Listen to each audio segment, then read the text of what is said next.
toy izao ndraiky avana ny teny zaraina zay omenantsika anio voatendry aomby ianao olon Kristy. Ny tompo no anendry anao olon Kristy tahaka nanendreny any Josoa.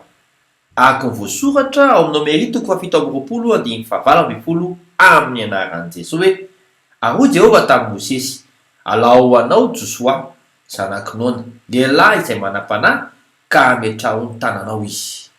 Sy Stefana, araka ny voasoratra ao amin'ny Asany Apôstôly 2:5 amin'ny anaran'i Jesosy hoe: "Dia asitraky ny olona rehetra ny teniny, ka nifidy an'i Stefana izy, lehilahy feno finoana sy fanahy masina."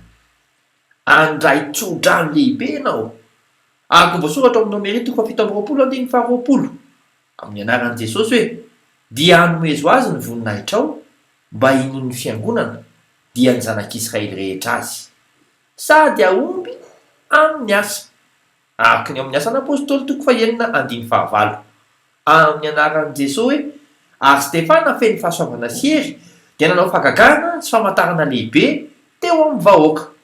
Matoky vavaka isika ray eo manaiky ny hotendrenao ao. Amin'ny anaran'i Jesosy Kristy velona avy any Nazareta. Amen.